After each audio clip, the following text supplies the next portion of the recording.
In the winter of the 1990s, millions of people woke up in a country that no longer existed.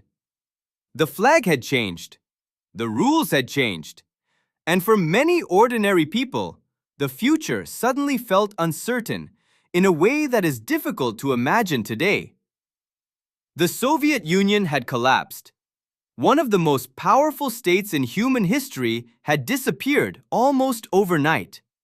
Maps were redrawn, borders shifted, entire institutions vanished, savings evaporated through inflation, factories closed, crime surged.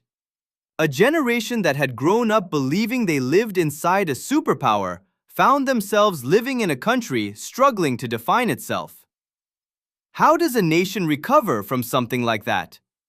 The answer leads directly to Vladimir Putin. To understand why Putin became one of the most influential political figures of the 21st century, you first need to understand the Russia he inherited. The real story is not simply about one leader. It is about instability. It is about memory.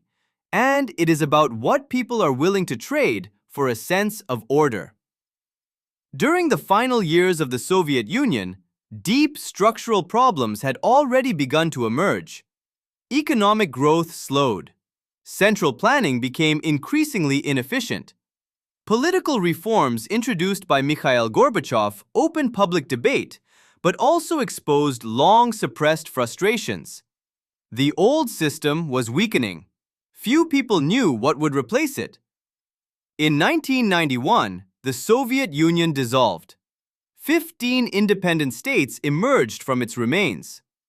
Russia became the largest successor state, but it also inherited enormous challenges.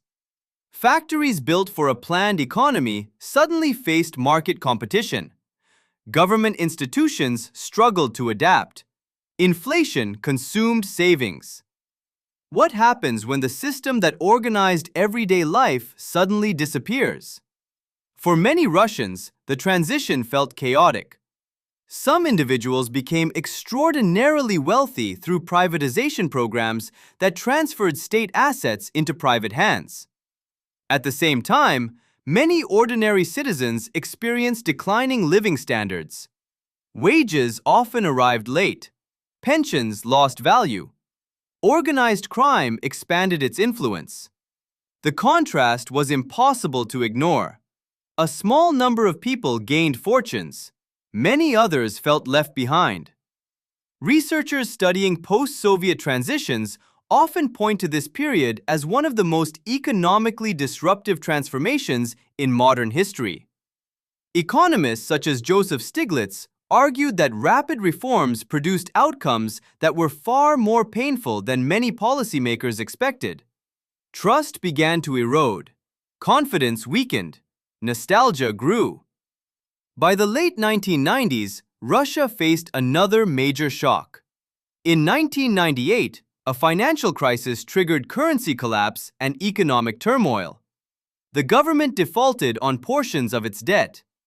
Many people who had already endured years of uncertainty felt as though stability remained out of reach. Then, a relatively unknown political figure entered the spotlight. His name was Vladimir Putin. Before becoming president, Putin worked in the Soviet security services known as the KGB. After the Soviet collapse, he moved through various government positions before eventually joining the administration of President Boris Yeltsin. His rise was remarkably fast.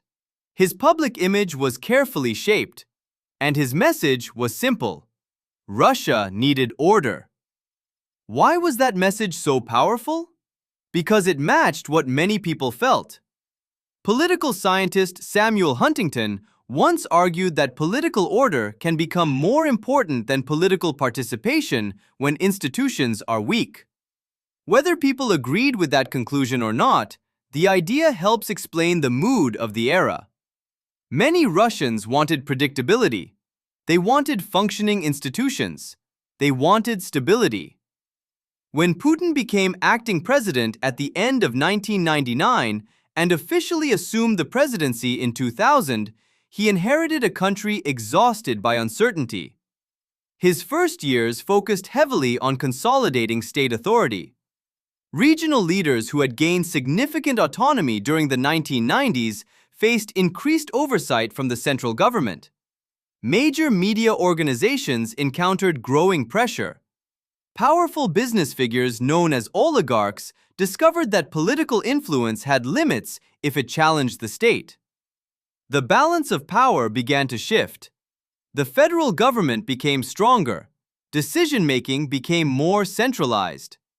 Supporters viewed these changes as necessary corrections. Critics viewed them as reductions in political freedom. Both perspectives became central parts of the debate surrounding Putin's leadership. At the same time, economic conditions improved. This mattered enormously. High global energy prices increased revenue from oil and natural gas exports. Russia possessed vast natural resources, and rising commodity prices provided significant income for the government. Economic growth accelerated. Poverty rates declined. Consumer spending